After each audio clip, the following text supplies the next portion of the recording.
All right, welcome to episode 75 of the Zenspath 4-Button podcast. Our schedule is all jacked up because I was out of town and we're now technically a week late, but also a week early. So, you know what? Whatever, we're here.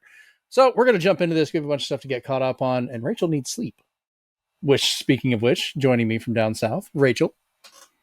Hello, I'm Rachel, and I have had an interesting week, and yeah.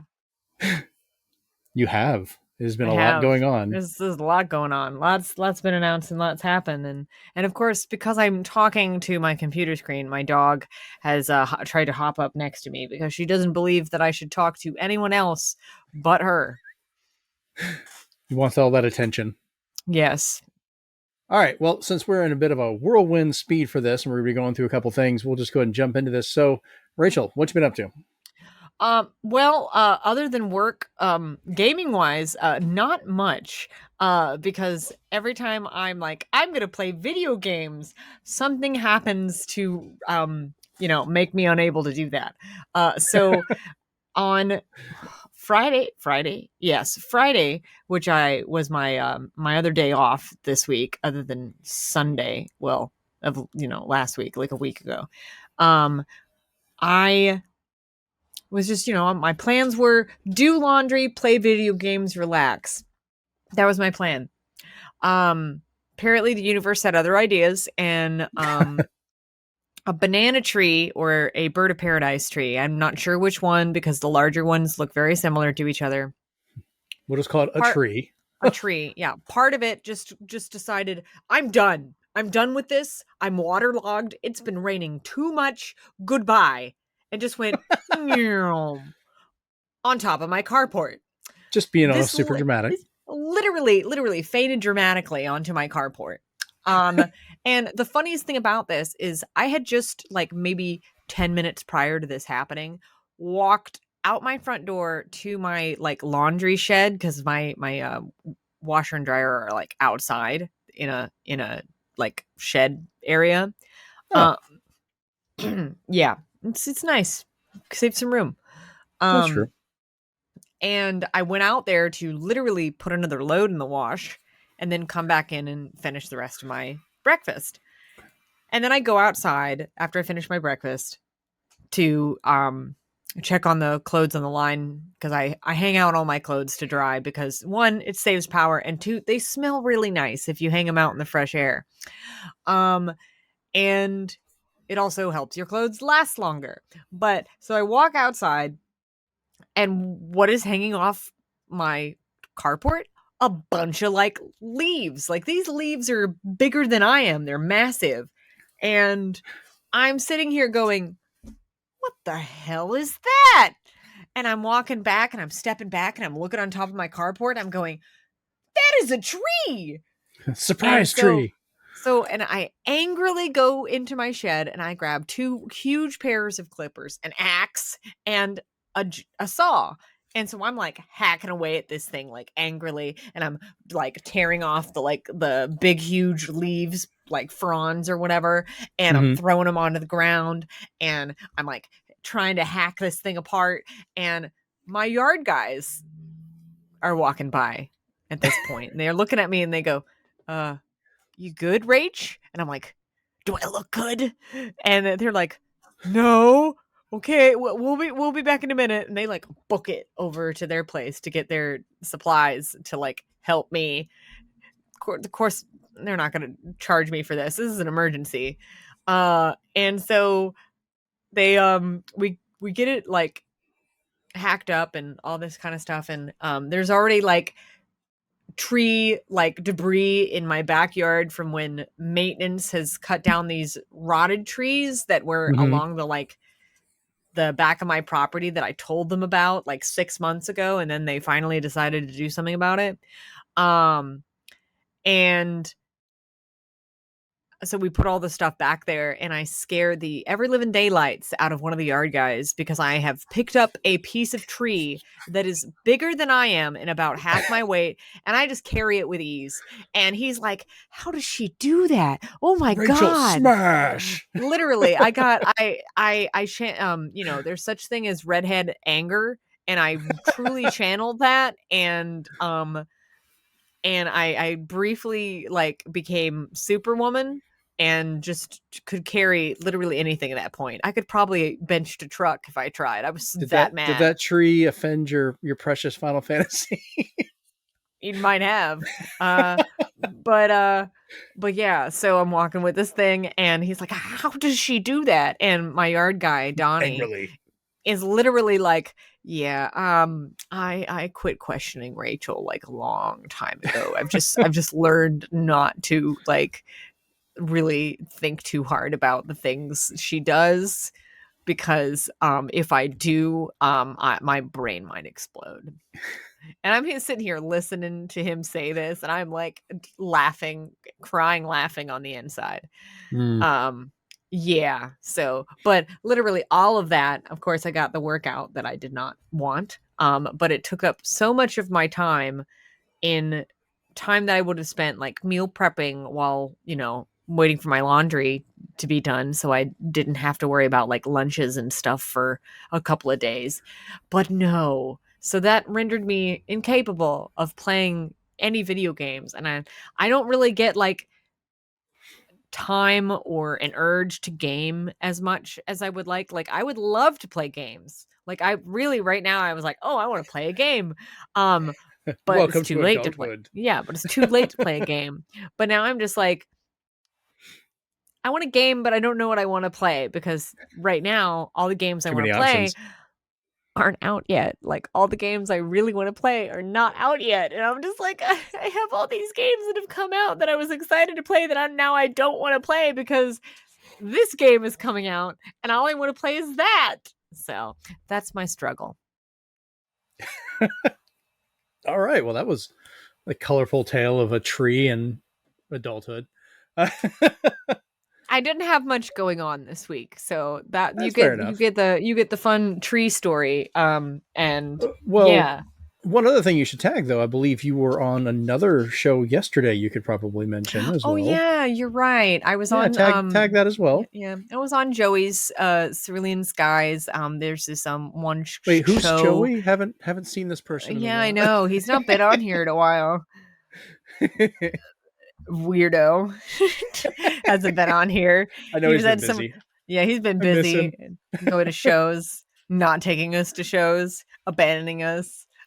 The nerve of that man. Anyway, but no, Joey's other channel, in addition to, Super Hmm. RPG Friends, which he's part of, is Cerulean Skies, and there's a show on it that's called Coffee Talk, and it's done by this fella on there, and he always has a few guests on it, and he asks essentially like three questions, and like and the questions can kind of vary depending on what the guests are and just what the vibe is, and we just go from there based on the questions that are asked. And it was a pretty chilled stream, and they're playing uh uh kind of I think the game is literally called Coffee Talk in the background, and it's got some chill music, it's chill vibes, it's very nice.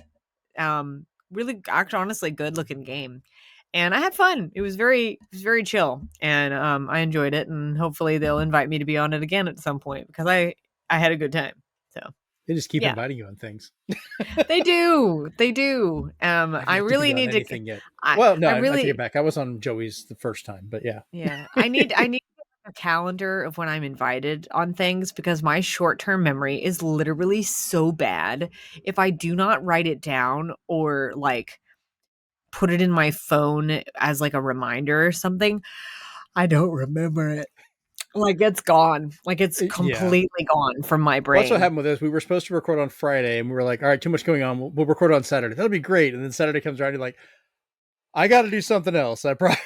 So I was like, Yeah. "Okay, Yep. well, we're doing it now. Yep. Whatever. Yep.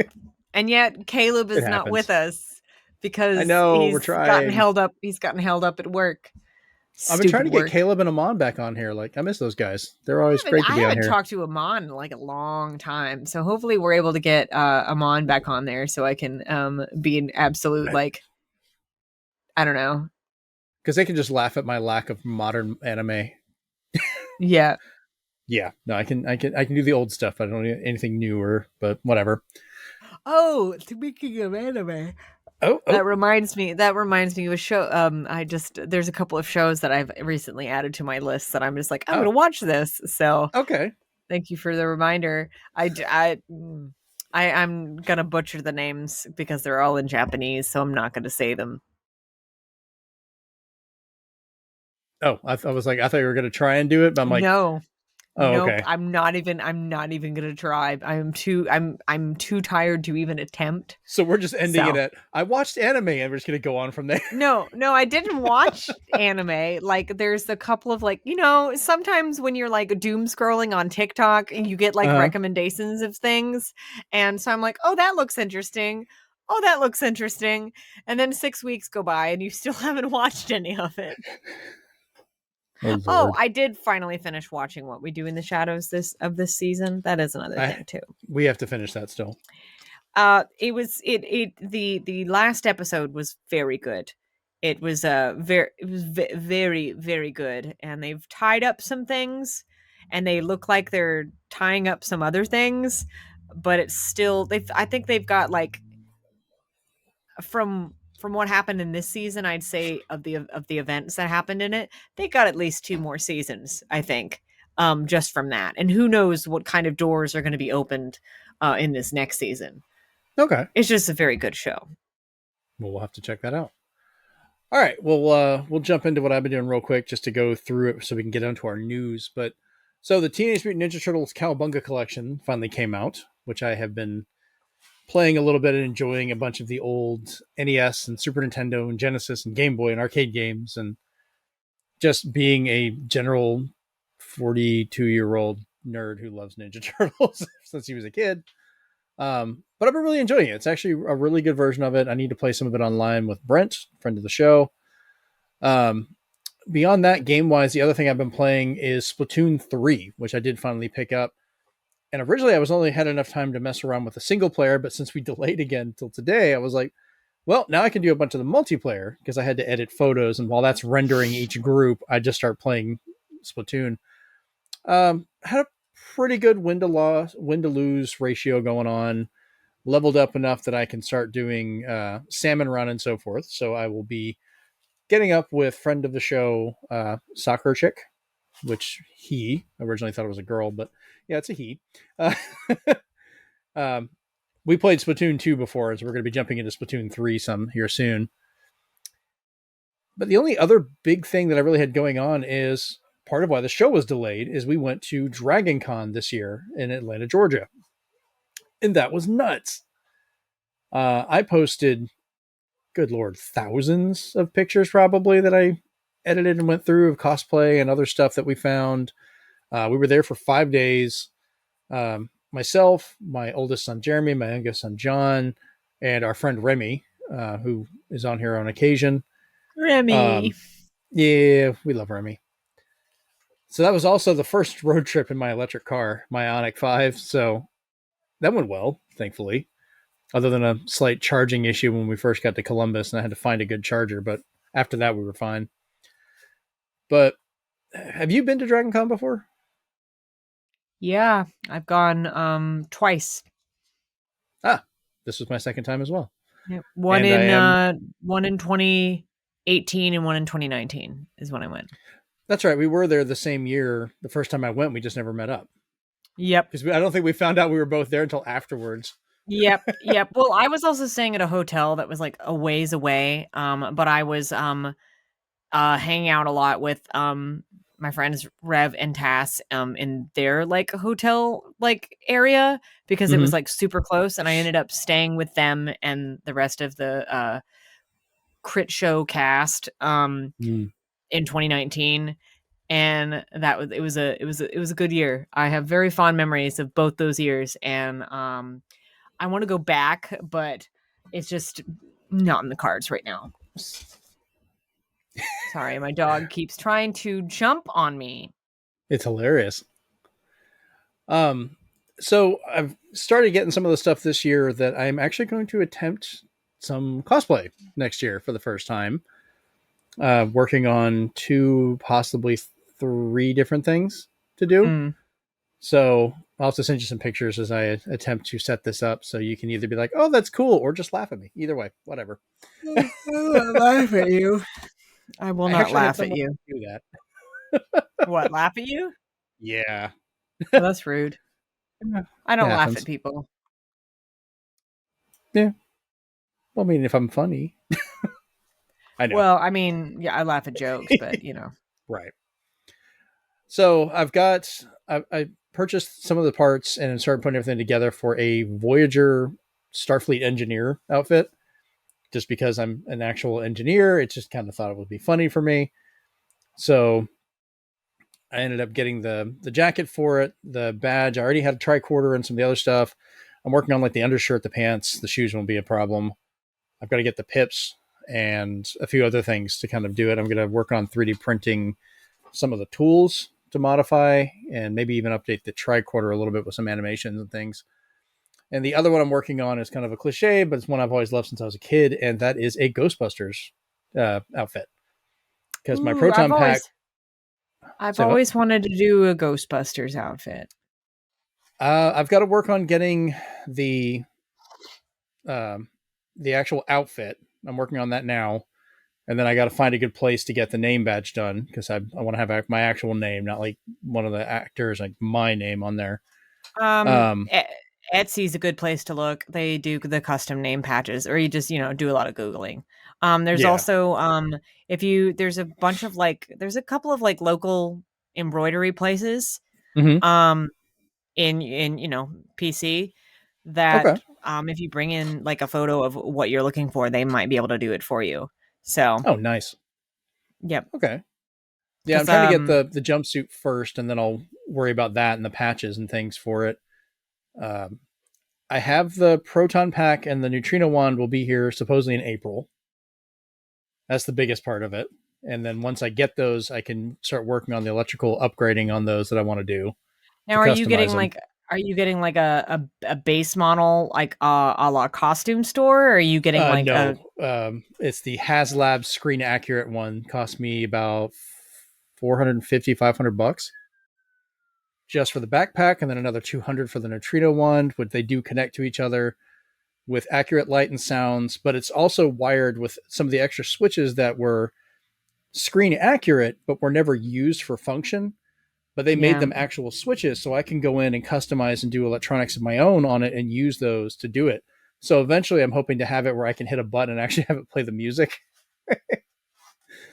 since it's got spots for speakers and things too. And then I'm getting the Alice Systems backpack mounting kit, which is what they Huh. used in the original film. It's a military backpack kit, but they've already designed this to be mountable to that. So I'm going to get that to mount it to it. It's already got a nice little display stand that it comes with. So when it's in the back of my car for driving up there, it'll actually be sitting in there like it is in the back of the Ecto 1, Oh, where I can very just kind of cool. slide it out and pull it out. That'll I'm be hopeful. fun.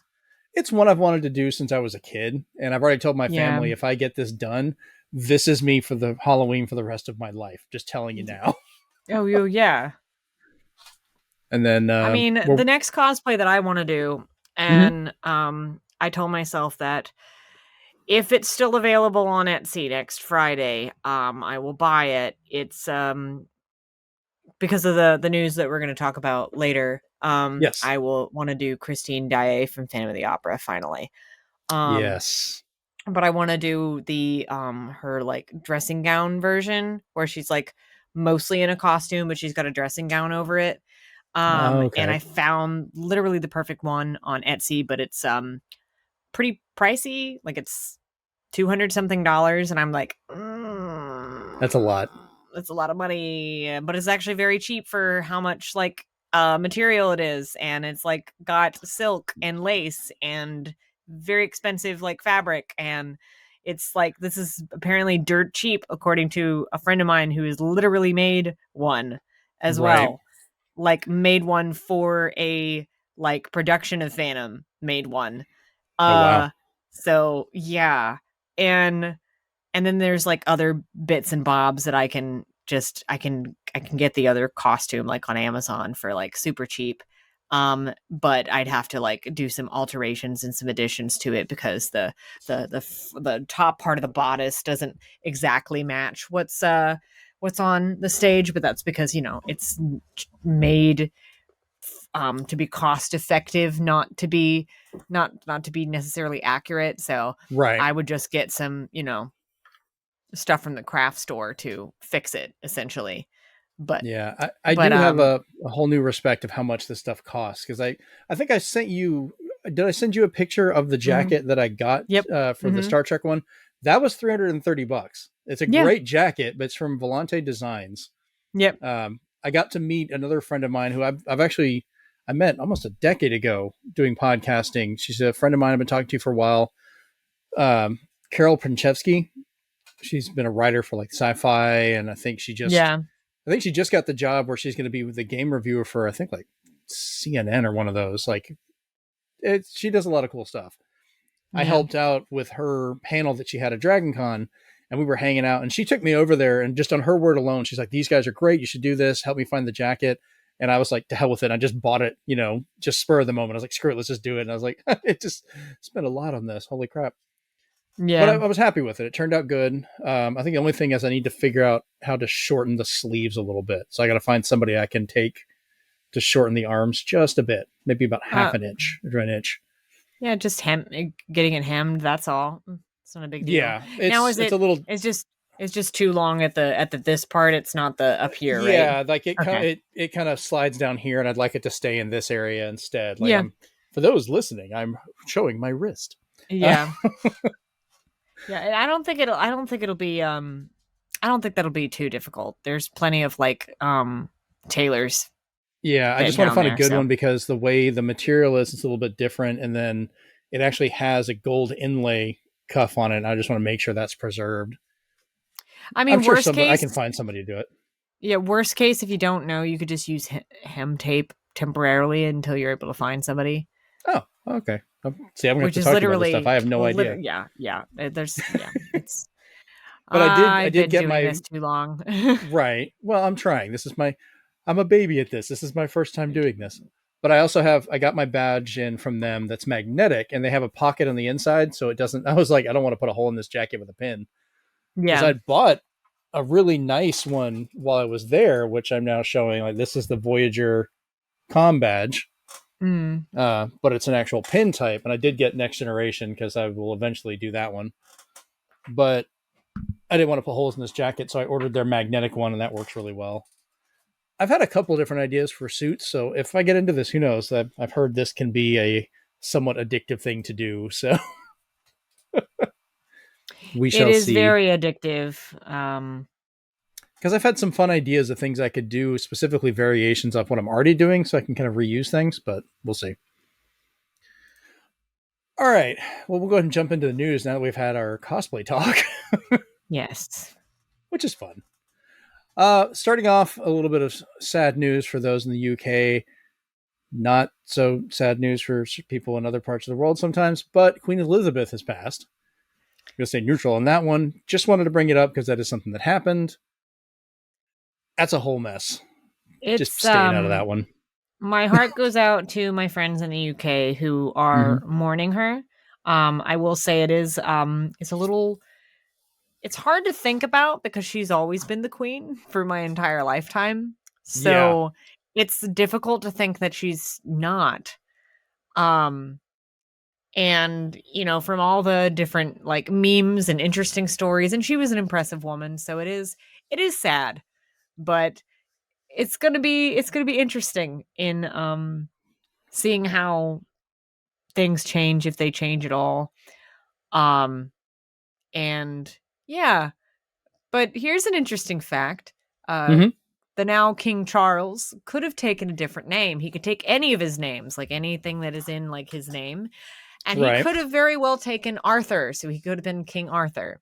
But I'm kind of glad he didn't, because that would have been inviting Arthurian legend into the world as we know it. And I don't think we need that right now. So no, he probably did not want to wade into that pool. No. He probably literally thought, well, if I go by King Arthur, and what if I'm unworthy of the sword that is then chucked at me from the lake? So All Smart I can think decision on his about is part. Monty Python and the Holy Grail with that.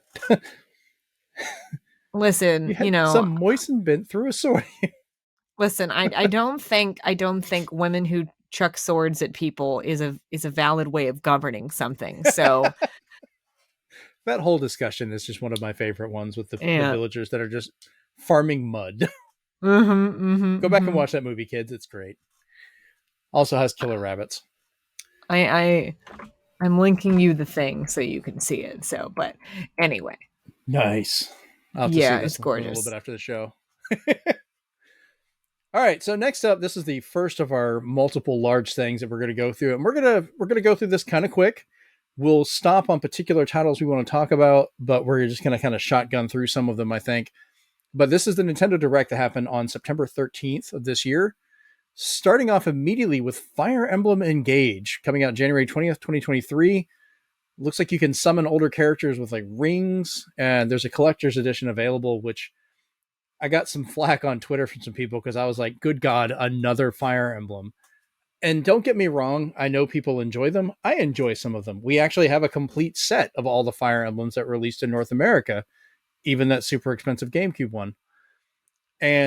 But come on, let other stuff breathe. Like, no Advance Wars was mentioned. I want my Advance Wars. But I have already pre-ordered the two collector's editions, one for myself and one for my oldest son, because he's excited. Any thoughts from you about Fire Emblem, or are you just kind of like, nah? Um, as you may or may not know, Fire Emblem is not my thing. So, moving on. Yes. I do like This. the Oh, the look of it, but that's really about it. I love the jokes of the red and blue hair. They're like they turned Switch into an anime character with Joy Cons. It's Fire Emblem the Switch person. That's basically what's going on. I'm sure there's a Yep, whole weird that's meaning to it. that term. Um, all right, next up was It Takes Two, coming out November 4th. The game looks rough on the Switch, but if this is your only means to play it, it's actually really fun. It has to be played with two players at all times, either two people on the system, two people online, or two people wirelessly between two systems with the games.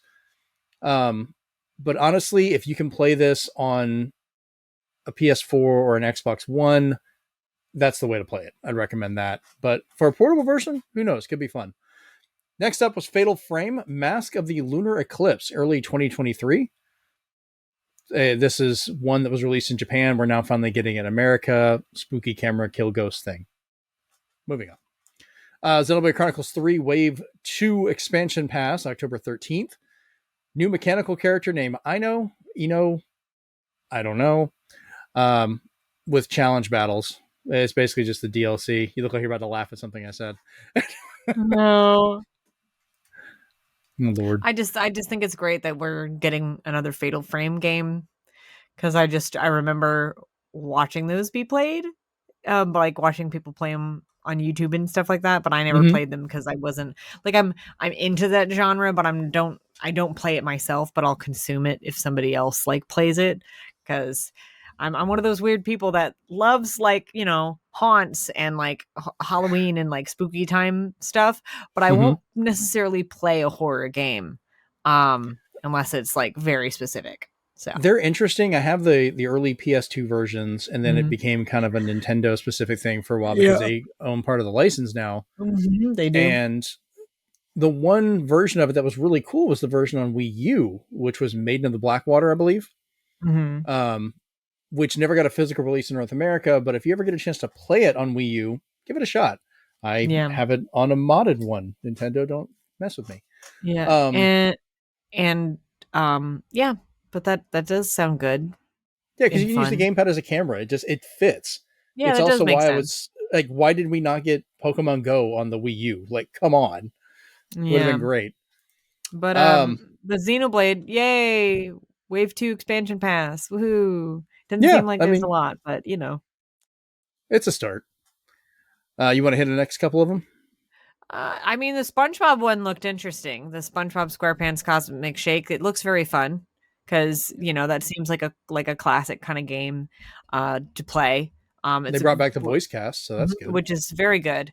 Yeah, But it looks fun. It looks very just colorful and like it would be a nice a nice, not necessarily chill, but like a something. It reminds me of something I'd play like in the early 2000s. Is It's a what it friendly is. platformer. It's a friendly platformer, That's what it and looks like. Yeah. I love friendly platformers. Um, this next one, I'm like, which is fitness boxing, but it's Fist of the North Star. I You got don't. dumbstruck. The reason why I'm dumbstruck is you don't really see Fist of the North Star stuff ever. Not as a boxing game. Like I seem to remember oh boy, Nope, there's one yawning. as yawn. Yep, I seem to remember one game for it, and I can't tell you what console it's for. I They can't. had some come out on like PS4, Xbox One. Like there's been some, Yeah, over the past couple of I years, think but I remember it being remember a game on PS4 for it, but I Mhm. remember when it came out because I was working, at GameStop, and I literally I looked at it and I looked at one of my coworkers and I go, "What the hell is this? Like what is this? What is this design even?" And it's I don't know. No. I No. mean, for an anime of a dude that punches people to death, you're gonna make a fitness boxing game out of it, and I'm like, this should be rated way higher than it probably is. I think it's just because fitness boxing, you use your fists. So I literally Nintendo was like, what IP do we have a stake in that we can use this for? And then they're like, Fist of the North Star. And yeah, and I someone on the marketing team probably just went, oh, that's brilliant. Let's do that. yeah, Nintendo's not the one making this, but whoever is actually doing it is just I don't know what's wrong. Because if Nintendo did it, I think they might do like Punch Out or something. See, that would make sense. Right. But This we're not in the just business of making sense, Jeremy. They just want to make money. I'm actually tempted to buy this when it comes out, which is March 2023, by the way. Just for the audacity to try it. Like, just what the hell? It's like, hey, it's out. Why not? Right. Um, After that, we had Oddballers, early 2023. It's kind of a wacky dodgeball game where you just grab whatever the heck you can get your hands on and throw it at people. Up to 6 players online and local. I don't know. It's a party game. Tunic is coming to the Switch finally, September 27th. So here very shortly, in about less than 10 days from this recording. This is a Zelda-like game, but you play as a fox, and you use an in-game manual that you can look through and read for clues as you're playing, which is kind of cool. I've heard good things about this on other systems where it's already been out. It's got a So little if you haven't, mystery, little puzzly. That's what it yeah, feels like. I think I'm going to pick it up. It looks cute. This next one, I was kind of hoping Joey would be on here because I know he was excited about this one, I believe. Front Mission First Remake and Front Mission 2 Remake. First time Front Mission 2 has been brought to the US. Front Mission 1 launches November 2022. Front Mission 2 sometime later in 2023. And then they also announced Front Mission 3 will be announced in, quote, in the future. Nintendo really said, go everything. big or go home. Yeah, they're doing every mission, I guess. Story of Seasons 3, A Wonderful Life, coming summer 2023. This is the remake of the GameCube Harvest Moon, A Wonderful Life, which is really getting weird with the whole Story of Seasons and Harvest Moon license issue. So they're remaking a Harvest Moon game, but can't call it Harvest Moon because somebody else has that license now. Yeah, they're literally just like, this is our property. We want to remake it. So we're going to remake it under this name. Under the new name. Yeah. We had but a it divorce. Looks cute. Yeah, we Your had mom a divorce. is named this now, and now this is our new last name. Basically. It's like I had to change the name of our child because you own the rights to you own that child's name. Oh wow. And you won't give it weird. back. That's weird. Yeah, it's weird, but is it accurate? Yes. I remember hearing I think I have this one on the GameCube, and it was actually kind of fun. I heard this was always a really good one. So it's a lot of probably people, one of the best ones for sure. Nice. Okay.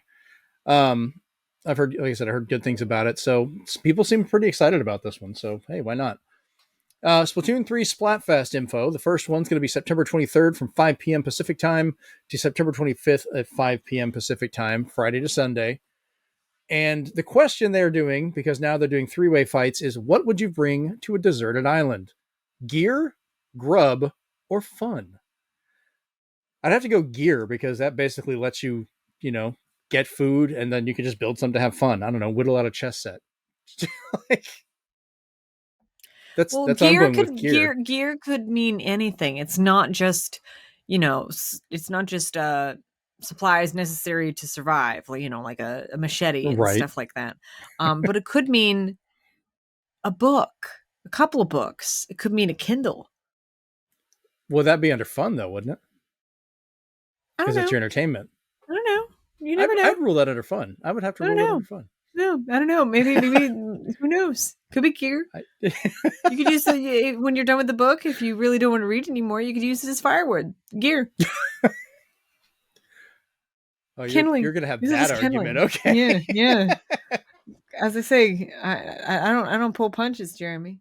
We're gonna lawyer the hell out of Deserted Island. Listen, this next one I'm very excited for because I did like the first game, Octopath Traveler 2, which is coming out literally in February.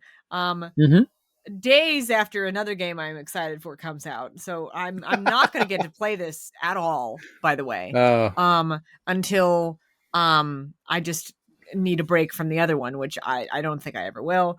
But it's really cool. It's got the warrior, Hikari, the dancer, Agnia, the merchant, Partitio? Partio? I don't know. Partitio? Yeah. They don't say the names. That's what kills me. They just put the spelling. Scholar, Oswald, not Oswald, Oswald. The thief, whose name is Throne? Now, hold on. It could be Oswald, depending if if Chekhov's saying it, like Nuclear Vessel, it's Oswald. Oswald. Yes. The cleric, his name is Timonos. The hunter, Ochet. The apothecary, Costi. And then path actions are going to vary between day and night, which, more options and what you can do. Like, overall, I think endings are probably the same, but, like, you just get there in a different way, which is kind of cool. Yeah. And this next one, of course, is Fae Farm. I'm blowing through these, man. Yeah, no, there's a lot of farming games in this one. This is the farming direct. Literally, Nintendo said a whole new crop. Oh. Yeah, I did that. Broke Rachel. Oh my god. It's like Fae Farm. Which is a Switch exclusive, by the way, I might add. It's 4-player local or online multiplayer. It's got home customization. It is a farm simulation RPG. Like, I didn't know what else to put about it. Like, literally every single like game company that makes RPGs or anything like it literally said Stardew Valley is so successful, and so is Animal Crossing, and so is XYZ. So we're just gonna make farm sim games now. That's what we're just gonna put it all together. Literally, we're gonna put every single thing that's in a farm sim game, like any type, and put it in ours. And guess what? It's multiplayer. But yeah. Oh, and this one, of course, Square Enix gotta do what Square Enix gotta do. They're doing Final Fantasy Theta Rhythm Final Bar Line, which is I think gonna be probably the last Theta Rhythm game. We'll see. Because this is, final, but Wait, did you say Theta Rhythm or not Theater Rhythm? I thought it was Theater Rhythm. Theater Rhythm, Theta. I don't know, man. I'm tired. I don't pronounce things right when I'm tired.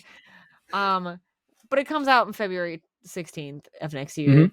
It's celebrating Final Fantasy's 35th anniversary. Oh, that's an interesting fact. Next year, Final Fantasy is celebrating their 35th anniversary, and there's another thing celebrating its 35th anniversary next year. How about them apples? What? Phantom is celebrating its 35th anniversary, so yeah, we'll get to that sad bit. I'll be gosh diggity darned. But anyway, they'll add that music to the game. It wouldn't surprise me. But Theta Rhythm, It's gonna have 385 songs total, categorized by game. You can Mm-hmm. do 2 players play together, and up to four can compete. There is gonna be some paid DLC. A lot of it. Yeah, a lot of it. 90 songs. 90 Yep. songs in total. It's gonna have songs from the Saga series, Nier, which I love that music. Mm-hmm. Octopath Traveler, woohoo! And then live alive, live alive. Yeah, Live a live, love a love, laugh and laugh. exactly. Live, laugh, love, whatever. I got it But backwards. also here's interesting, which is this completely just does not surprise me at all. Yeah, I don't like this part. I don't like this part, but here we are. 27 more songs are going to be locked behind buying either the digital deluxe edition or the premium deluxe edition. The Yep. digital deluxe edition is going to have 442 included songs and include the DLC like season 1, like season pass 1. Mm-hmm. And then the premium digital deluxe edition has 502 included songs, and then all DLC like season passes included. So Yeah. they No really price was given said on these yet. no, they haven't determined what the price is going to be yet. You want to know why? Because there's probably stuff in here that has like some licensing things, even though it's all Final Fantasy Yep. stuff. But it's also like some of it's Nobuo Uematsu, some of it's like Yoko Shimamura, some of it's other composers I'm that have glad you know worked. these names because I don't know them. Yeah, they've the other composers, that have worked with Square Enix, and if they don't have a current contract with them, they have to do like a license thing, even though they Yep. might be Square Enix games. So there's some hoops and ladders that they might have to jump through and climb. And I Mm-hmm. think after they determine what the exact cost will be, and then determining also like future cost of additional songs they'll add in the future, then they'll put a price tag on that.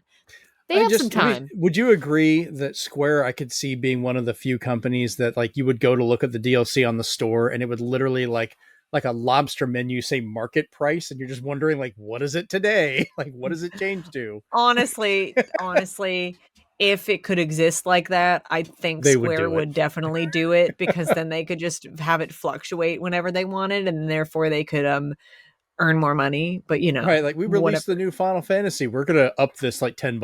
Like it's Mm-hmm. popular. Get it now. Basically. Oh Lord. Next up was Mario plus Rabbids Spark of Hope coming out October 20th of next year. You mean a Rayman Raving Rabbids Odyssey? That's literally what it looks like. It looks like Mario Odyssey and like a Rayman game had a baby.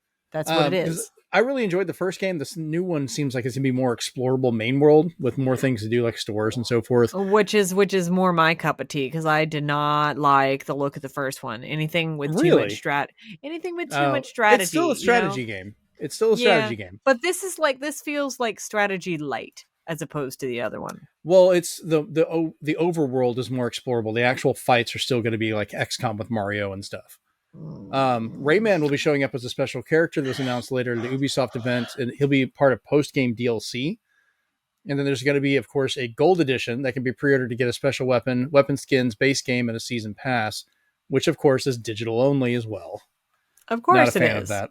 Of course, it is. Yep. Rune Factory 3 Special.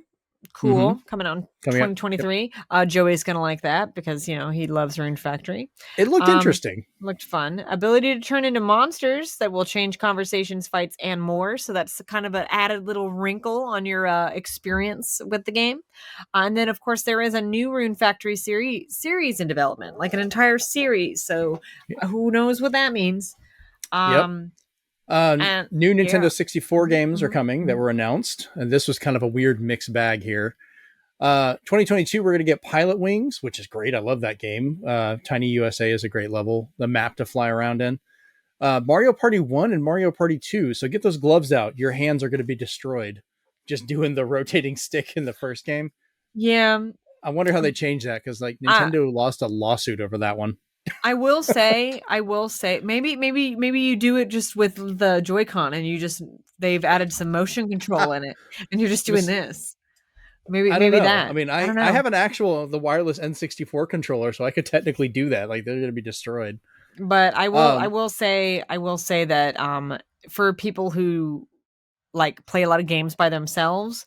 All the Mario Party games being able to be played on this is kind of useless, but here we go. Well, remember, all the N64 games have online, so we can play this online together now. I mean, that's true, but Yeah. still. Yeah, for single player, it's not Wi-Fi much, to but contend with.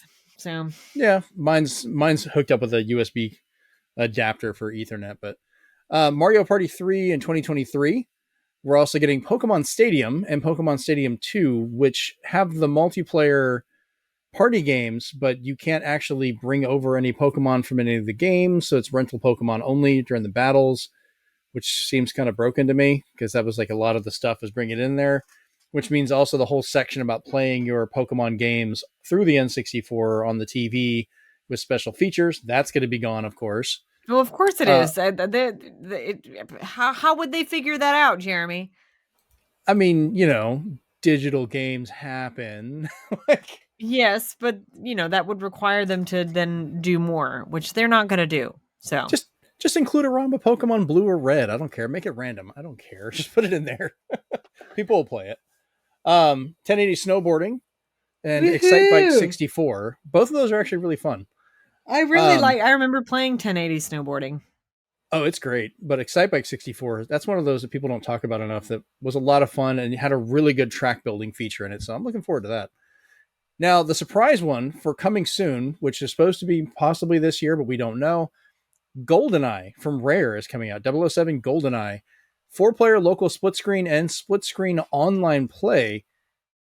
We'll talk about this a little bit more after this part of the show, but it's kind of a weird situation of how GoldenEye rolled out. But just keep that in mind.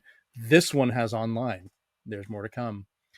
After that, they went on to a game called Various Day Life, which is available now, which seems kind of excessive with your attention because you have 100 different types of daily tasks that you can do. And well, now hold on. We have jobs. So hold on. 100 types of daily tasks. So these could be really mundane things like tie your shoe. But eat your food. 100 of them eat to your do in food. The game. Right. But walk out your door. Brush your teeth. I don't know. That's still not sounding like fun games to me. Bodily functions. Like that's still a lot to have to log into a game to do every day. Like is it I don't know. I might literally go download this right now on Switch just to see what the heck this is. Because I'm that's your daily task. You have to re-download it every day. Oh no. Just kills your Wi-Fi. Just kills it. Yep. Yeah. The next up was Factorio, coming October 28th. This is a management sim game where you build up from a crashed spaceship. It reminded me of StarCraft, but not like a tactical battle game. You're like sim citying all of your stuff to survive and build up. It threw off some like late 90s, early 2000s PC game vibes to me, which is not bad. After that is a game called IB, coming in spring 2023. It's a 2D exploration adventure. Takes place in an art museum where you're pulled inside of a painting and try to escape with a very rough art style to it. Correct me if I'm wrong. Was this a game that already existed? I don't know. So here's the thing. It seems very similar to like, I'm trying to remember what it was. It must have been when I was in high school or just shortly out of high school and college. Probably around the time where we first met. And there was all these games that were like this that were either on Steam or they were released as like, they were free and they were done through RPG Maker or I don't know, but they were always kind of like horror based. And there's like one with a little girl in a cottage and then one with a girl in a museum, which is why I'm thinking like this thing here.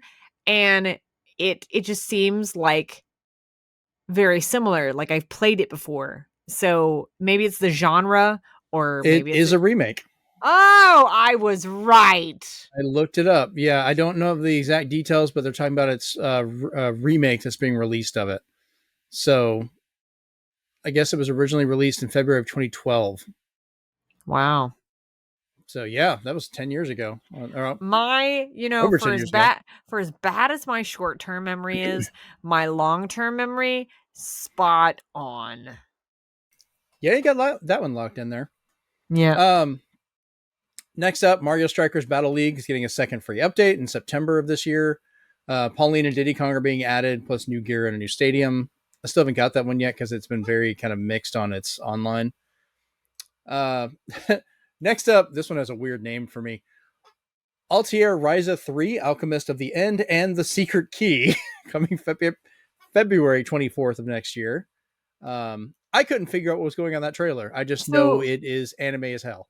So That's that all game, I can figure out. That game looked so pretty that it made me want to play the other ones.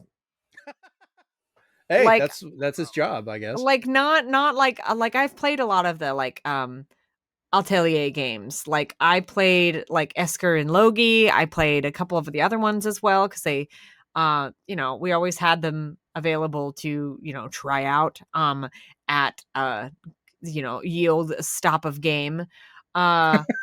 And I, there was a ton of them, so I'd just be like, I'm gonna try this one, and they're like, okay, remember to bring it back in like 3 days, and I'm like, okay, and they were fun. So, no, there you go. Next up, Mario Kart 8 Deluxe Track DLC Wave 3 is this holiday. They only showed off 2 tracks. I don't know why they're being so secretive about all these. Merry Mountain for Mario Kart Tour and DS Peach Gardens from Mario Kart DS are going to be there. We don't know about the other ones for this update. I am excited. I have liked all of the like tracks that they've yeeted in there so far. So. I see people's complaints about graphically they've been kind of subpar, but you know what? Damn it, I don't care. They gave me Waluigi Pinball and they've been fun. So exactly. I'm good. Waluigi Pinball is love, is life. It's all that matters. So good. What is not good? Nintendo Switch Sports Golf has been delayed.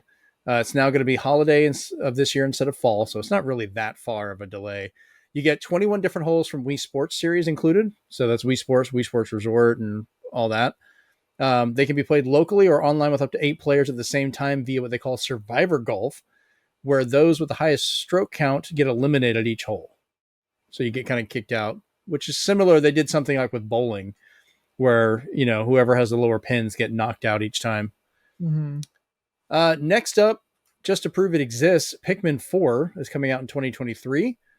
Very short clip was shown. Graphically looks really good. The perspective changes now more to a Pikmin level instead of above view.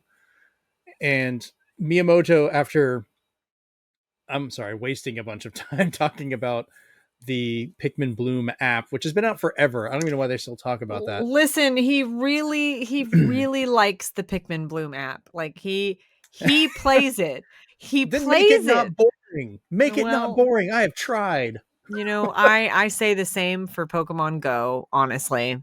Pokemon Go at least has added some stuff to make it a little bit different. The Pikmin Bloom, it's just the same thing over and over again. I'm like, give me something, anything.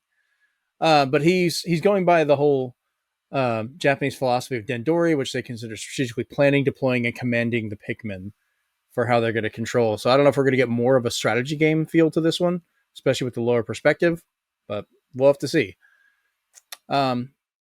Surprise, another Just Dance is coming out November 22nd. Who knew? Harvestella coming out November 4th. Demo's available now. It covers your farm's first season, so you can play it and then carry that over. I heard a lot of people getting excited about this one. I have not looked into it that much, but hey, if you like it, go for it. Yeah, it looks good. I might like. I have I have another micro SD right here. I have a 16 gig, and then I have I think a 32. So I have room for stuff now that I didn't before. Yeah, Jeremy Jr. has put a terabyte in his Switch. It's ridiculous. That is a lot. I mean, I know I need to do that. He uses it. But transferring stuff can be a bit takes interesting. A while. Like I don't even know how I do that. Bayonetta 3, October 28th. Longer trailer was released online. I mean, it's Bayonetta 3. You can go and watch it. Well, I'm looking forward to this one soon. Rain Code, Spring 2023, from the creators of Danganronpa. It's a new mystery detective game with a spirit theme. I like this game. Like I like the look of it. I didn't play any of the Danganronpa games. But from my understanding, it's not like it's different. So Junior thought I would like those and got me the Danganronpa games for Switch and also for PS4. And mhm. I played around with them and I did enjoy them. They were a lot of fun. Kind of a weird, like I love a good murder mystery type thing, and that's what it was. You Yeah. have to kind of almost like Phoenix Wright with a mysteries. Ooh, okay. Then I might try that out. Yeah, it's a little different because you have to kind of defend and yeah, it's interesting. Um, this was disappointing. Resident Evil Village, Resident Evil Biohazard, which was 7, Resident Evil 2 and 3 remakes are all basically not coming to the Switch because they're cloud versions. I really don't care. I don't care when, how they're cloud versions. I'm just not playing these. I'll play them on anything else.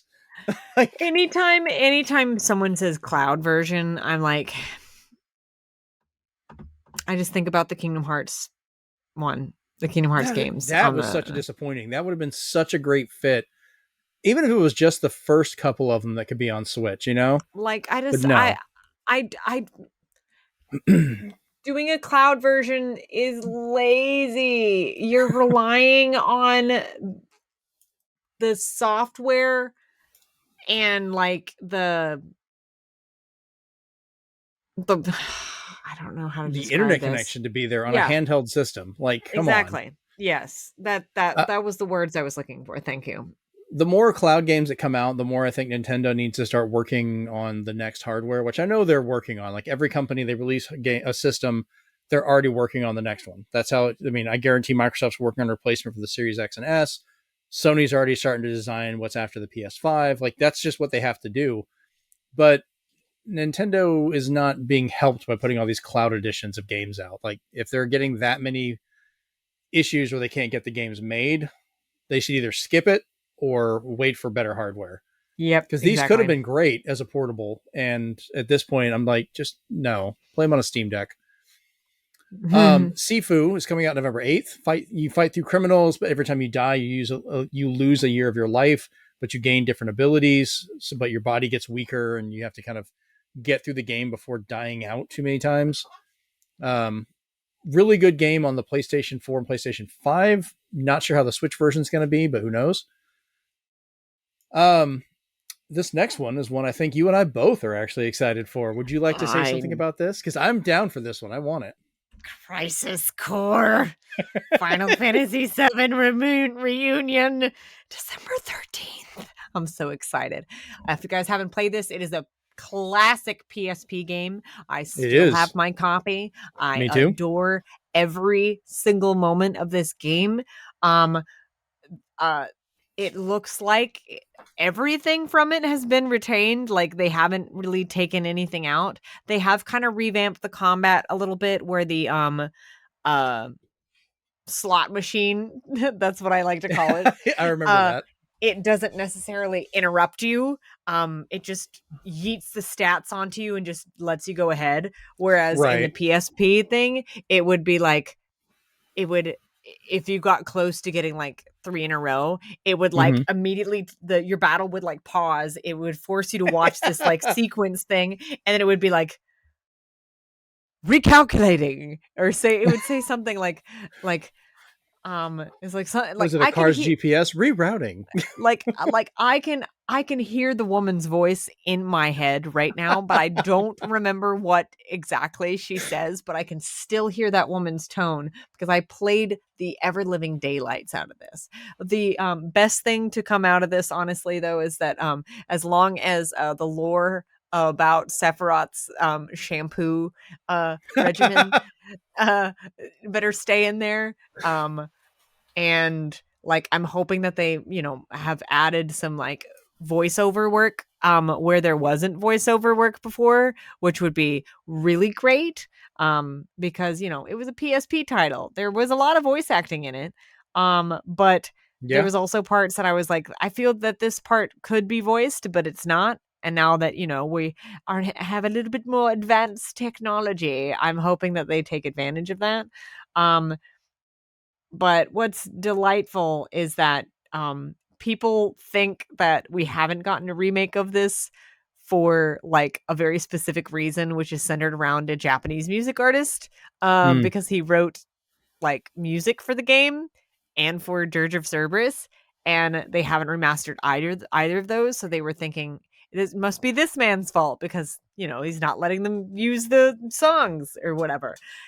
And it apparently has very little to do with it. Like, and it's really funny where it's like, So, oh wow, we've all been caught clowning because even I've made the joke like right. over the years, but it Well, you was never not know. the People get into that speculation. If you don't have facts, people try and figure out logically what would cause something like that. yeah. And there was some credence to the theory. Right. But it wasn't like the exact reason. But fun fact, if you play it in Japanese, you'll hear his voice because Gackt voices Genesis. Like that's his voice. And the Is he still characters doing that even in the remake?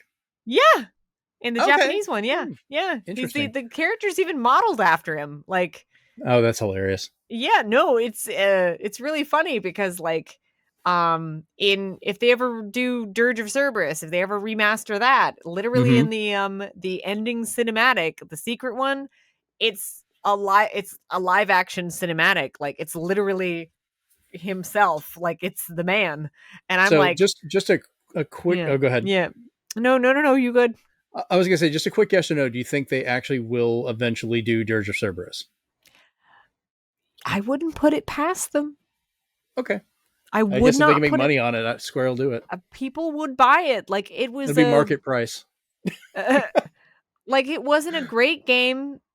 It was an interesting game. Like I saw what they were trying to do and we got to see more of Vincent, which is what everyone wanted, and the story was just very interesting, I but have it. I need to mess around with it.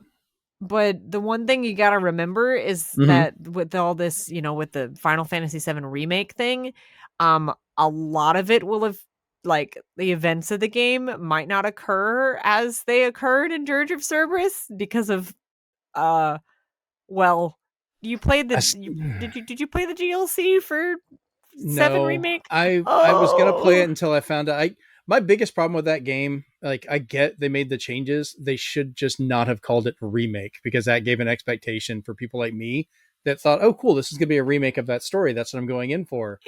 I And knew then it it was a wasn't. play. I'm like, I knew it. I literally knew it was a play on words from day one. Like I they should literally have just given it a because different name. no, That's no, just no, no, no, no, because of the intonation of when it was said, like the way that, like the tone of the voice of the person's voice that was saying the title of the game. I was like, oh, this yeah, isn't. most This of is us a. read that though.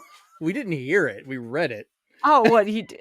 Yeah, but like the way they and every time after they made a point to emphasize the word remake, like like they emphasized the word in a way, and I was like, oh, okay, I get it. I get it. I hope everyone else is understanding the same way I'm understanding, so I wasn't mad at Everyone that all. understood English thought remake as a remake of something, not a Yeah. reimagining or retelling or like Tone is important, I'll fight okay. the English for this. Yeah, but tone doesn't do jack when most people are reading about it. Like that's almost everything I said was either reading about it or hearing about it from other people as I would gather news for that. Anyways, we're But gonna get yeah, stuck on that one again. but yeah, so anyway, um I still want to play this one. yes, you totally should, but I will I tell am. you that you need to play the DLC for remake, because if especially if, you ever plan on playing Dirge of Cerberus again, or if you did you ever play Dirge of Cerberus? Did you finish it? No, that's what I was saying. I haven't. I haven't messed around. I Oh, got a hold okay. of it, but I haven't got a chance to play it yet. I'm getting my Well, PS2 hook back up. there's 2 dudes that show up in the DLC for remake that are very important to the plot in Dirge of Cerberus, and if you are aware at all of Is it the two Dirge of guys in the suits? The oh, what are their names? I can't remember. I know they were also in the movie. Wait, did you Maybe I'm play thinking of somebody else. wait, did you play Crisis Core? It's been a long time, but yes. Okay. Do you remember the 2 guys that picked up Genesis from the tree that Zach just left him like leaning on when he was basically half dead? I think so. Like I played this. I haven't played this since like before I met you. So those two guys that came up and got him were Uh-huh. from Deep Ground, which is an underground organization in Shinra. Uh Hmm. and the two guys that came and picked him up were two dudes by the name of Nero and Vice, and they are Yep. the main antagonists of Dirge of Cerberus, and you see them in the DLC of Oh Lord, Remake. that's And funny. so no, I mean it's not just funny. It's you fight one of them in the DLC, Hmm. and it also adds like a one of those like Coliseum like, digital battle things with the other one. Right. But I streamed this fight when I played it on my PS5. Like I streamed it from my PS5 to Twitch, and I Hmm. was terrified the entire time because I knew who that guy was and what he could do, and like all the like background from Dirge of Cerberus, and I kept having to pause it and go, guys, you have to understand why this is terrifying. Oh man, So you'll enjoy it. But I think I Radiant will. Radiant Silvergun, I don't know what that is, but it's Oh, I available do. now. Radiant Silvergun is a classic bullet hell shooter. It's a really good 2D bullet hell that it was on like Dreamcast in the arcades, ported to a couple different places. So I was glad to see that on the Switch. But it is super freaking ridiculous hard. Like, good God. Okay. Yeah, it's one of those. This next one I'm actually kind of excited about. Endless Dungeon. Endless Dungeon. Coming out Dungeon. 2023. It's a roguelike set in the Endless universe as you fight through a derelict space station. I'm not familiar with the Endless series, but the game itself looks really cool. It's procedurally generated levels with up to 3 players for online co-op as you work to survive and build up stuff. And I like a good roguelike, and this looked like a almost Diablo style, like you're fighting your way through, getting stuff, and then fighting back through it. So that's kind of up my alley. Like I might try that out. This next one is the other thing I was kind of hoping to have Joey on here for to talk about, because some people were happy about this announcement, and then when they realized more information about it, got a little disappointing. Tales of Symphonia Remastered, coming in early 2023. Sadly, this is based on the PlayStation 2 version, not the GameCube one, so it's going to be locked at 30 frames per second. The GameCube one ran at 60, but apparently they lost the code for that. So the PS2 version and every version afterwards have been 30, with some of the graphical issues. And if you try and run it at 60, like they've tried with the PC edition and stuff before, or the PS3 one, it completely breaks the animation. Like the game can't run correctly. So they'd have to remake it from the 60 version, which also, this is another one that they kind of named poorly. They call it a remaster, but it's more of just a port because they didn't actually go back and remaster it. Well, I can tell from the like video that that they've shown on it, because Mm-hmm. they've shown quite a bit, especially with like, I think they showed some more at TGS. Okay. I think Namco, uh no, Bandai. Yeah. Namco Yeah. Bandai. Yep. Same They company. yeah, Bamco. That's what it is, Bamco. They I think they showed a little more, and it looks like that they've added some like, they've done some tweaking with like the lighting and the textures and stuff to make it look as good as possible, like Mm-hmm. as close as they can possibly get it to what we remember playing it on the GameCube. So, and that also explains why I felt weirded out playing the PS3 edition, because it didn't feel like the GameCube edition. I don't even think I still Yes. have my GameCube edition. Like, I don't know where that thing went. It's gone. It's long I have gone to look now. and see. I can't remember if I have this particular one or not of Tales and Symphonia. I have one. I do have some of the Tales on GameCube, so I may have this one. I have to go back and see. It's the only one on GameCube. Well, then I have this one Yeah. because I know I specifically have a Tales game on there. Mm-hmm. So that's cool. Yeah, it's just kind of weird that it's. I get it. Like Square is bad about this as well, where they didn't keep up with the source code from those games and they would lose stuff, because I think that happened with the original Kingdom Hearts and they had to kind of rebuild it. They actually had to take one of the PS2 games and reverse engineer it to get the code back to be able to port it and do other stuff. I think they also came across some of the code on someone's computer that had saved it in like, Ah, yeah, so I think they did that too. Like, here's the thing. For anybody listening, I think we kind of need to explain this a little bit. Yeah. 90s and 2000s, like early 2000s, um people didn't save stuff like they should.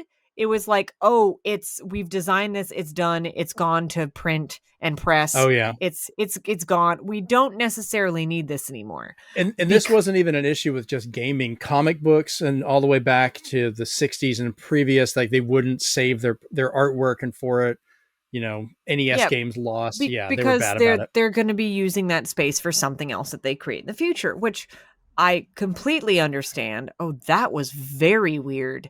I don't know what that was. Sorry, I just got a very weird audio like backfeed in my ears, I and muted it for a second to cough. I don't know, maybe I unmuted it too fast. Either way. no, it was definitely an electronic sound, and it startled me for a second. Okay. Okay, I don't get startled easily, so that was weird. But anyway, um, but yeah, people don't save things, so this was not unusual with games that Mhm. came out around this time, especially in GameCube and PS2 era. Uh, Right. but now that people are requesting like remasters of older games, these gaming companies are like going, "Oh man, oh god, Jim Bob doesn't work here anymore. But do you think he saved that source code like somewhere on like a floppy or like on a USB? Like, do you think he did? Can we call him? Oh no, he's dead. Well, is his wife still alive? Like that level of like backtracking that some of these companies are doing. So really, like, now thankfully we live in an era of back all that stuff up Mhm. kind of thing. So I don't think this is going to be a problem for future generations, or at least I hope it's not. So yeah. Well, it's like with early film, they didn't preserve it because no one thought it would be necessary to preserve it. It was a new thing. Same thing with Oh. gaming, they didn't do that. That's why we have so many lost films from the beginning of that era. We have so many lost games from the beginning of this, And lost there's comic books, lost printed was books, like oh just yeah. man, all of the lost films, especially because they did save stuff. Like they did. It's not like they didn't, but like way back in the day, when they were literally saved on film. Yep. Uh They'd and store them in like a humid area and they'd rot and they'd either rot or they'd melt, or there was a catch on fire. fire. Yep. Like, that's how they lost a bunch of the Doctor Who episodes, and the Yep. only reason they, were able to rebuild some of them is some guy took a few home or something, and then another couple of them ended up as, like, a lot like, copies ended up at a library in some random location, like, Well, there's it's some not of them like where people recorded the audio off the show only, so they have the Mhm. audio version but not the video, and they have to reanimate something over it. Yeah, and they've animated it, yeah. Mhm. So there's ways to kinda get some of these things back, but it's not the same. It's not Yeah. the No, I same. agree. It's a little different. It makes me feel kinda like when I talk about YouTube videos that nobody has watched and, like, they don't exist anymore. So it's like you're referencing lost media. Like, Yeah. there's a couple of Advent Children parodies that don't exist anymore that Mm. that exist up in here. They exist still up here in this noggin, but Yep. nobody else knows about them. All right, But I'm going to shotgun these last couple of ones here yeah, until the last two games, which yeah. I want to take a second to talk about. But Life is Strange Arcadia Bay Collection coming September 27th. Romancing Saga Minstrel Song Remastered December 1st. Lego Brick Tales fall of this year. Disney Speedstorm sometime this year. Fall Guys Season I 2. have one Oh, comment on that. yeah, go for it. Missed opportunity on that Mm-hmm. specifically, and the reason why is because in a specific part of the clip that was shown, it Uh-huh. showed Goofy in his Kingdom Hearts outfit, I might add. Um, and they should have called it Kingdom Hearts. You're welcome. Goodbye. Yeah, but if they had done that, they would have had to make the entire game just a cloud version. Um, Ah, Everyone gets to download the game except for whoever plays as Goofy in that outfit. He has to be the cloud one. yep. And then finally, Fall Guys Season 2 is available now. And the last two announcements were pretty big.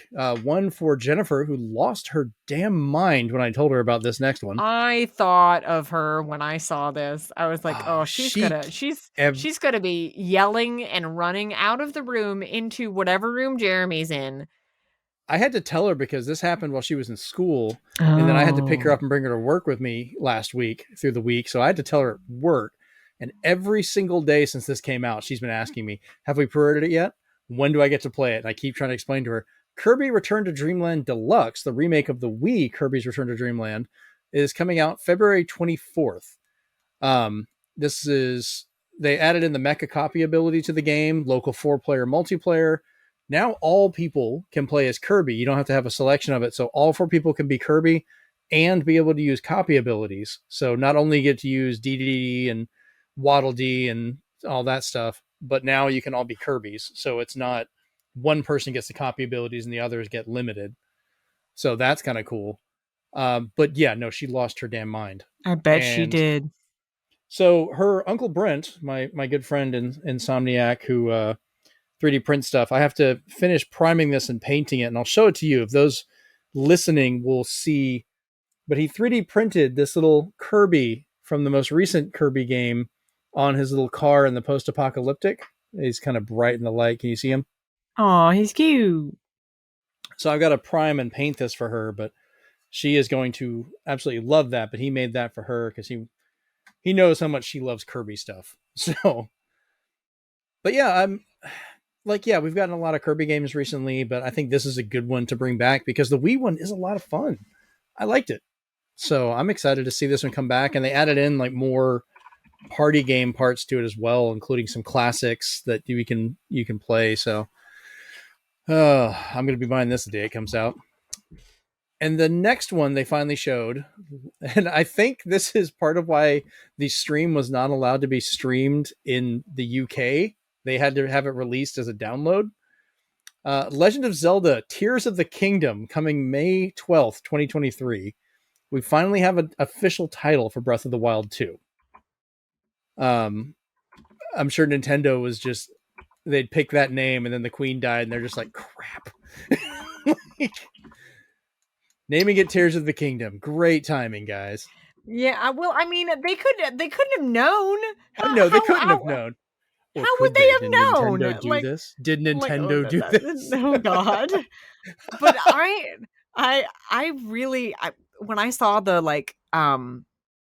the clip for this, like I was pausing it like every single time that I could get the option to pause it just to look at stuff. Frame and by I was frame. like, and when it showed all the carvings, like further carvings and stuff, the text in the left corner of when the owl looking thing is there, I'm sitting here going, that's the same lettering that's in the little swirly do thing with the hand that's like this. Gripping. Well, it's all Hylian, so you can. I'm breaking up my Hyrule Historia, looking at the alphabet, trying to translate it. But it's not. It's not quite like that. It's something different, and I'm like leaning more heavily into the Zonai theory. Really? Like, yeah, because it's a lot of the stuff that they've shown are like literally parts of the trailer where he's on a rock and it's being shot back up into the sky using whatever like becomes like a reverse or something. Like the reverse time mechanic or whatever it was, or I just call it reverse mechanic. That's literally in the Zonai region, like a lot of it. And those dragon looking things, they look like the Zonai dragon stuff. So like I think they're leaning real heavy into this because this is not a thing that they've expanded on really in Breath of the Wild. So there was a lot of stuff pointing towards Skyward Sword, which also explains why they pushed to get the remake out. Yeah, because there's a lot of things directly from that, like even scenes from that game are carvings on the wall, like you talked about. Yep. Now, one of the big things that I noticed with the owl thing, and it was surrounded by the different like teardrop looking things. I was like, Yes. ooh, there's 7 of them, like the 7 sages, like the 7 different like things that we're supposed to collect that we've collected in previous games. And I'm sitting here like, hello, are we returning to dungeon mechanics instead of little mini thingies? That would be Like nice. that would be really cool. But here's Some another interesting thing, Oh, go ahead. and this is the last thing I'll say. In every trailer that we've gotten for this game, there Uh-huh. is a Studio Ghibli reference. Yeah, that was kind of a cute little thing there. I was just like, oh, I love how they're playing into this. So Yeah. Talking about those little things floating around the owl creature, those looked very much like some of the stuff you would collect, like I said, in Skyward Sword, where mhm. you would kind of go into this little darker part of the world out of time, and you had to gather those without getting caught. And he shows like a belt that he's got that looks like he's storing those. So Yeah, that mechanic might come into it as well. Somebody had a crazy theory, which I'm pretty sure this is not going to be the case, but it's kind of neat if it was. If they went back to the dungeon idea, but because they're messing with time or how this is broken, if the different dungeons were based on particular games.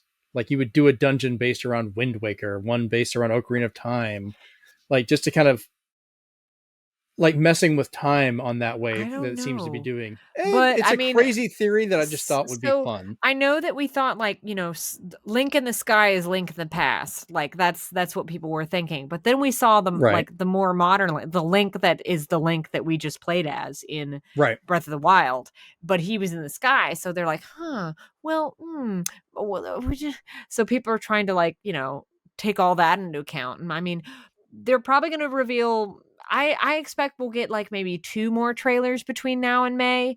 One of them will be very short and one of them will be a more full-scale trailer that we'll see a lot more details in, but I think that's going to be it until May.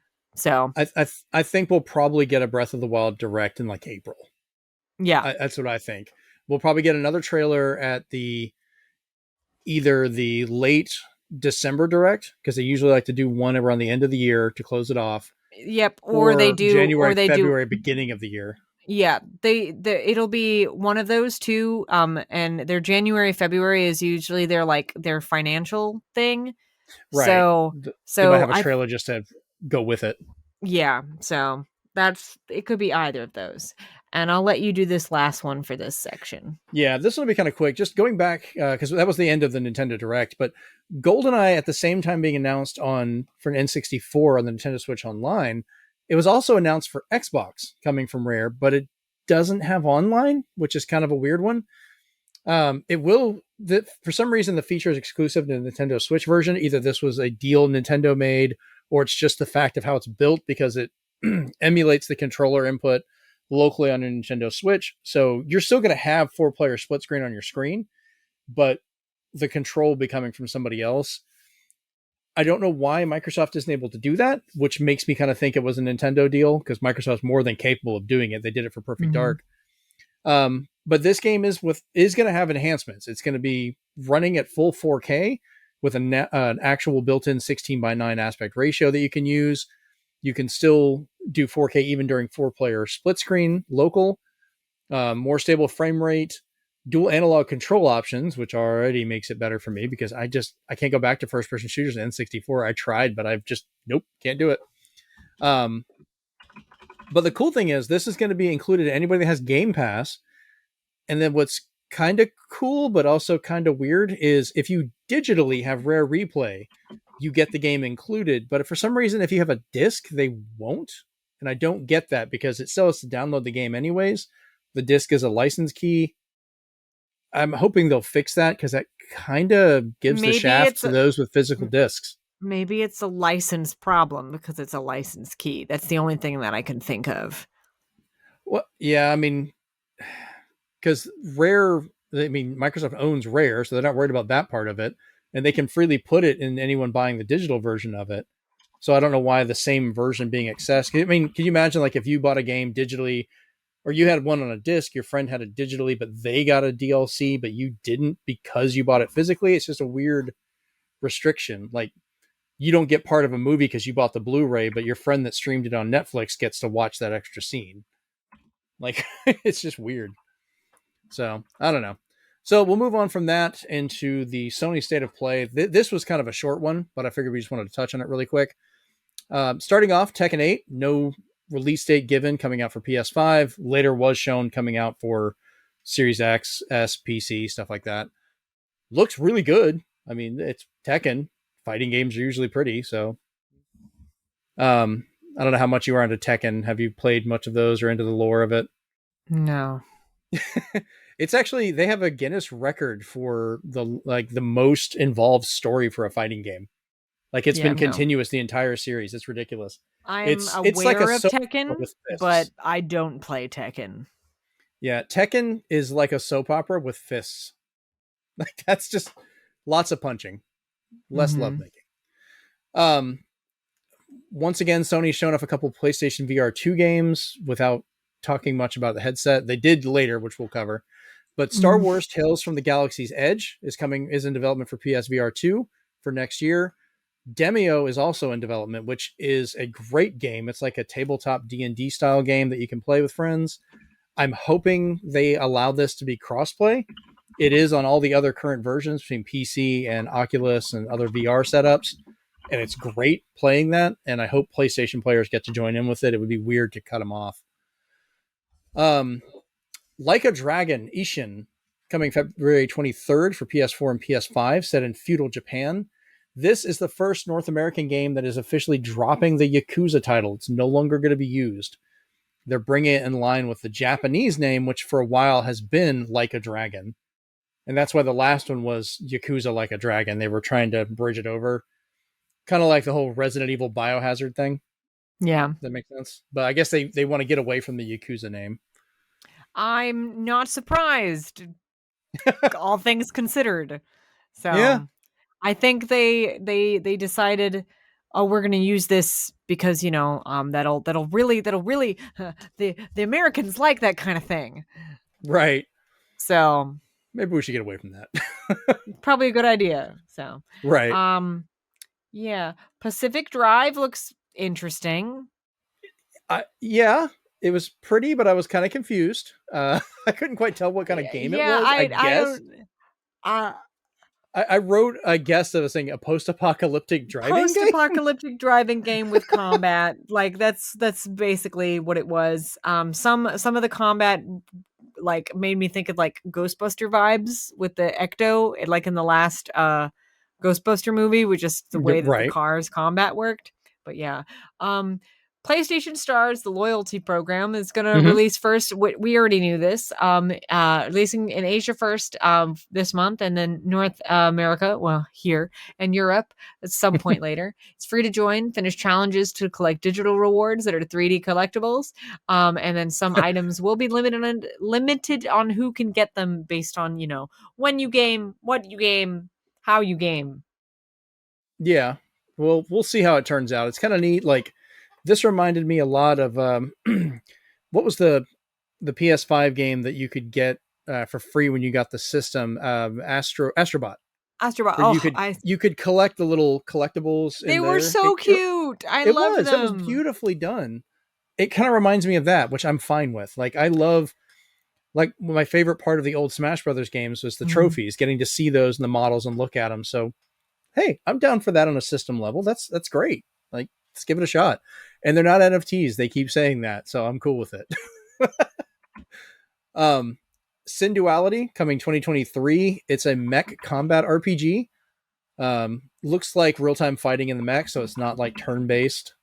So I might give this a try because I'm always a sucker for good mech fighting.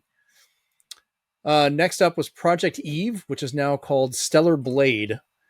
It's a PS5 console exclusive coming out next year. It's some sort of action combat anime game. I'm not familiar with this one. I was hoping maybe you knew some about this. Project Eve? Project Eve, now called Stellar Blade. So, yeah, I mean, it's an action combat. I wouldn't say anime. That was my guess. So it's got some post-apocalyptic vibes going on. Eve, of course, that name, because her name's still Eve, but it's, Stellar Blade is the name of the game now. But is very And it's got some Another yawn. Devil May Cry type vibes with a hacky slashy. It's got some Bayonetta type vibes with just Right. the quickness of the combat, which it looks good. Like it looks It was very really pretty. good. It's Yeah. very pretty. And it looks very quick, but it's definitely got some post-apocalyptic vibes, and they're trying to get, I guess, humanity back. I don't know. There's not a lot that's been revealed with it, but it looks like a pretty lady with swords and stuff. Let's do this. Right. So Story might be a little generic. Who knows? yeah. We'll see. Now, this next one, Rise of the Ronin. Ronin. Oh my Ronin. I'm tired, okay? Here I am. I'm just picking on you about how you're saying it. It's fine. But it looks good. Like, it's by Team Ninja. Yep. I too am hoping that this is not a Dark Souls style type game. Yeah. Because I would love a fun action adventure with traditional storytelling and gameplay that is not a Dark Souls type game, because I can't play Dark Souls type games. They frustrate me. They're difficult, and Yeah. I don't mind watching people play them, but I will get anxiety if I do, and I don't play games to make me anxious. So yeah, like Elden Ring is the only one that I've actually had a lot of fun with. Like I messed around with the Dark Souls remake, and I've tried almost every one of them, but I want to have fun with the game, not be frustrated all the time. The last thing they showed off was God of War Ragnarok. They had a new trailer along with a special edition DualSense controller coming November 9th of this year for PS4 and PS5. Really need to go back and finish the last God of War, because that was absolutely fabulous what I played, but I wanted to replay it to finish it on my PS5 now that it's available on there. And I'm really excited for this one. God of War has always been a fun series I like. I wasn't too hot on the controller, but like there's nothing wrong with it. It's just a normal DualSense. It just seemed like kind of just a blue and gray color scheme with some of the stuff. I'm sure some people are going to like it. It wasn't really a big exciting thing for me. I'm still excited for the PlayStation's version of the Elite controller that's coming out. I'm still trying to pre-order that one. It'd be cool if it was one of those. The last thing, this happened after the Sony event because it was very short. That was everything from the Sony State of Play. Sony did finally admit during a podcast they were in, ironically enough, PlayStation VR 2 will not be compatible in any way with PlayStation VR 1 games or accessories. Rude. Yeah, like it would have been nice if you could at least use it to play a game, even if you had to like pair up the other controllers, which are compatible with the PS5. They've already shown that because you have to use them for PSVR 1 games. Or some of them just use the controllers. Like, I don't know. We'll see, but it's just sadly that will be locked to the PSVR 1. So those games, hopefully we either find a way to port them or something going on so they don't just kind of die off of that piece of hardware. Kind of like how the Wii U games, some of those are stuck there because of the uniqueness of them, or DS games too. Don't know. Next up, 2022 Ubisoft Forward. This is just a bunch of Assassin's Creed basically, but we'll just run through it really fast. Assassin's Creed Infinity officially revealed. This is like a new platform and hub that'll be the future of Assassin's Creed games. So it's not really a title so much as a way to get into them. But on top of that, they did show the first two games coming to this, which are supposed to be smaller, more confined Assassin's Creed. So they're not these long, sprawling stories. You can get shorter ones, which I kind of like. You know, sometimes they get too big, you know. But Assassin's Creed Codename Red is finally coming out, which is you play as a shinobi in feudal Japan, which is awesome. And then Assassin's Creed Codename Hex, which involves witch trials and possibly witchcraft. I don't know, a little bit of assassinating during a Salem witch trials. Who knows? Could be cool. The next mainline game they showed off is Assassin's Creed Mirage, coming in 2023. This is set in Baghdad 20 years before the events of Assassin's Creed Valhalla. Designed to be a modern take on the original gameplay template for the earliest Assassin's Creed game. That's the very first one that came out back on 360 and PS3. Then next up, they showed Skull and Bones. This some ship customization shown off. But do you think this is going to compete with Sea of Thieves? Like this is their No, pirate game? no. I, Listen, I wanted to listen. ask you that so No. bad. Okay, listen. Ubisoft had every opportunity to literally just go, "Oh man, Black Flag was amazing. Like we can just do that, but not Assassin's Creed. We can make an actual classic like piratey like type game using that as a basis with ship combat, exploration, everything. They literally had the roadmap to what people wanted. And you know what they didn't do? They didn't use Any of that. that. They told themselves, no, people just want the ship combat. Go die in a fire, Ubisoft. Like, really? It's not that hard to create a good pirate game. You had everything you needed and you squandered your chance. So, Oh. jeez. Oh, Yeah, that's the reaction I was hoping for. I knew I wanted to ask you that specifically because you play so much Sea of Thieves. and I like Sea of Thieves for what it is. Like, Yeah, I know what it is. I know what to expect out of it. Is it everything I want in a pirate game? No. But but it's hilarious. Skull and Bones is worse. Like, that's worse. Like, I'm sorry, it's not going to be good. Sea of Thieves, the moment it won me over is when our ship was sinking and all of us broke out our instruments, and as we drowned, we just played our instruments as the ship went down, and we're like, "This is the greatest pirate game ever." I mean, we give our ships a Viking funeral at the end of every session. We just set it on fire and then just play our instruments until it sinks. So there you go. Trackmania is coming back to consoles with cross-platform play and cross-progression, which is great. I love this series. It's coming to PC, Xbox Series X and S, PS5, Google Stadia, and Amazon Luna. But hey, I can pick it up on a couple different things and have my stuff transfer, so yay. And then the last thing they announced, which is kind of interesting, Ubisoft is teaming up with Netflix to bring 3 exclusive mobile games to the platform. These will be free to subscribers with no ads or in-app purchases. I guess you can download these through your phone's Netflix app and play them.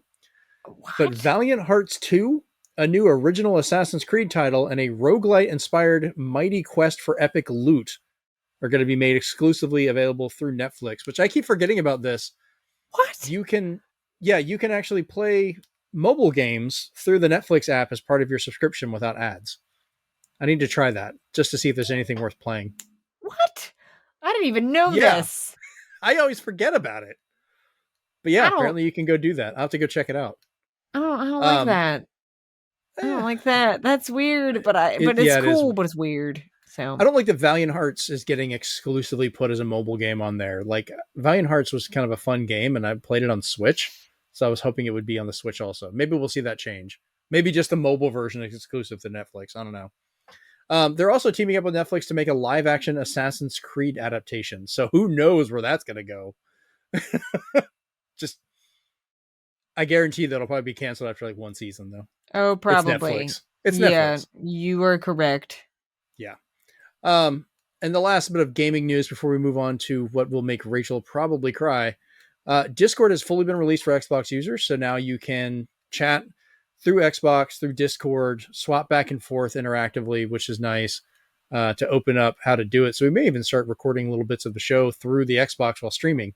May have to try that. But Rachel, we will let you finish off tonight's show with this bit of news. Take it away. If you guys know me personally, you know that I am a huge musical theater nerd. And so I got this particular bit of news on Friday, the day that I took off, when the tree fell on my carport. So I had already had a day that I did not like. And then this was the last bit of news that I got for the day. And I was beside myself. I called my mom and she was like, Rachel, you couldn't expect it to have been around forever. And I'm like, Mom, Phantom of the Opera has been on Broadway for 35 years in January. So in January, it's going to be celebrate its 35th anniversary on Broadway in the Majestic. It first went on there in like 1988. Mm-hmm. Tickets are going to be on sale through the 22nd of January of 2023. And the shows themselves will be running through February 18th of next year. Now, it is entirely possible that the tickets sell so well that they extend the run. That's what happened with the Beetlejuice musical. Before that got shut down and taken over by, well, I mean, it didn't get taken over by Music Man because, pandemic stuff. Right. And then, of course, Music Man is now closing. So interesting. But it's just, I think what's really sad about this, and a lot Mm-hmm. of people don't know this, is the production in London on the West End in Her Majesty's Theatre closed in 2020. And it came back, but it's not the same show. It is the touring production. It's not Mm. the touring production, but it's the touring staging, which has a smaller orchestra, and the staging is completely different. Props are different, costumes are different. Right. Um, it's different. Um, and this one that's on Broadway right now, as we speak, is the only one left that it's the original staging. So once this one closes, there will not be Phantom of the Opera anymore in its original form. If it comes back in the future, I don't know if it will. It probably will not be this staging. It's going to be the touring's staging, which Right. is so incredibly sad. So if you are listening to this and you ever had an interest in seeing it and you have the means to go and see it, please, please, please go see this version. It is the last opportunity that you might get to see it. It's what the original people who made it, how they wanted it to be seen. So it's heartbreaking. And there's a lot, I think, behind the reason why it's closing. One, people are going to say, it's because Broadway's a lot different now. Tickets aren't selling as well. It's big, pandemic reasons and stuff like that. And people aren't wanting Right. to be in a crowded theater for that long a time, which I understand because I don't go see movies anymore for that precise reason. But also, the Majestic is a really old theater. Like, that show's been there for 35 years in that same theater doing the same thing for 35 years. There's been, fire issues. Like, I'm not even sure how up to code that building is because it is so old. So there's a lot I think that needs to happen inside the building, and I think Yeah. it closing is one of these reasons. Like, they're gonna, not gut the place, but they're gonna make the necessary changes to it that they need to in order to, not that it's unsafe, but there's obviously, it's been there for a while, so it's going to need a little TLC. Yeah. That building is old enough that this is a dad joke right here. The code for that is old enough it could actually be a puzzle in National Treasures. Um, Yeah, it's and yeah. it's Dad it's joke. one of the, it's just it's so sad. I'm happy to say that I got to see this version of the production in 2010 or 2011. I think it was Mm-hmm. in 2011. Um and it's gorgeous. And I do see your note here that you're hoping that they make a final full recording. There Which would be are great. there are some bootleg pro shots out there Right. um It's of not going to be it, the same, I get. Yeah. It's but never exactly I the same. I am hoping that they do what they did with Hamilton. Mm-hmm. I'm really hoping that, and I think if enough people email Andrew Lloyd Webber or tweet him, or enough people say it, that maybe it'll happen. That's my hope, because there is filmed versions. Like, there's the 25th anniversary one Mm-hmm. that came out with Ramin Karimloo and Sierra Bogus. But that was at Her Majesty's Theater, and it was entirely different staging. Right. But it's just, every time I think about it, I get sad. Like, I get really, really, really, really sad. Well, we were So talking earlier, like with the game companies with the means of preservation, that's what this would need to be. It's trying to preserve what we can of this for future generations as well, to enjoy it as it was intended as best as yeah, possible, you know? Yeah, Amanda was really sad about this as well. She went and saw it in the late 90s, I believe, when she was with the Bay High Band here in Panama City. They went to play Carnegie Hall, and she got to go see it there. And we actually have some of the stuff hanging in our kitchen from that show, and she has her shirts, and she's always been a big fan of it. She got me into it where we got the movie version of it, and that's what she got me to watch. That I believe that was one that actually Gerard Butler in it, one of his Yes, earlier yes, it roles as does. the Phantom. Yes, Really, really the good to watch. I liked it. yeah, his portrayal is very unique. There's been dozens of Yeah, different iterations there always of is, and that's the this, uniqueness of it. but it's say what you will about Andrew Lloyd Webber. He's a weird guy. He's a very weird guy.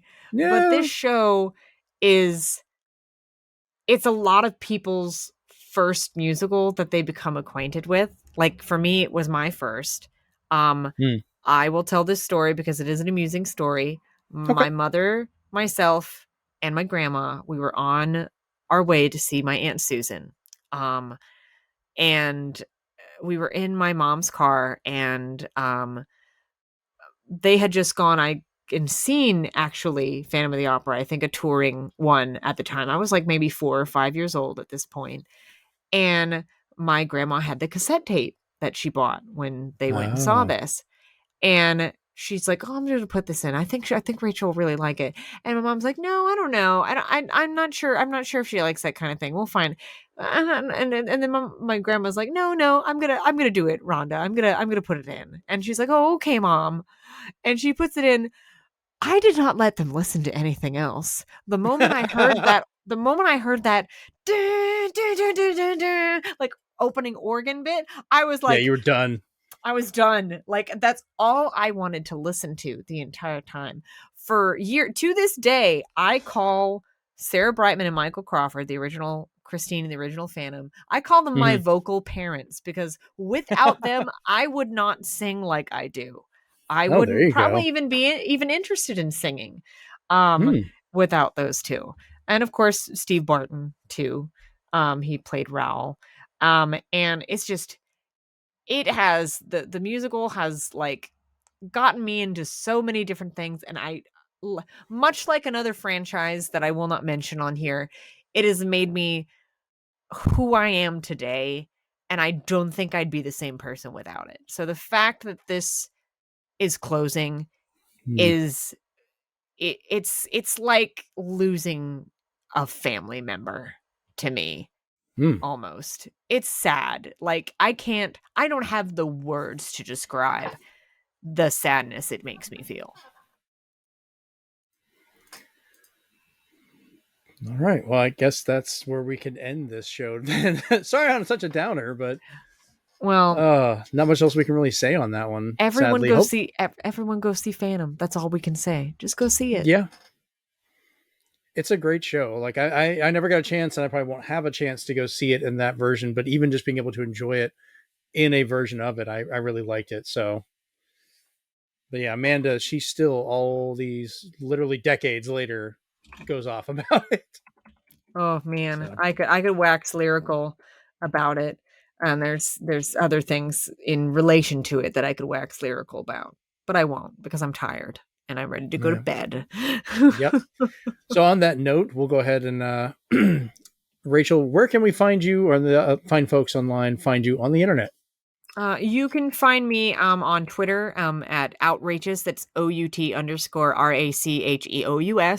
And you can find me on Instagram at the literally same username. You can also find me on Twitch at twitch.tv/outrageous, spelled the exact same way, but no underscore between out and rageous.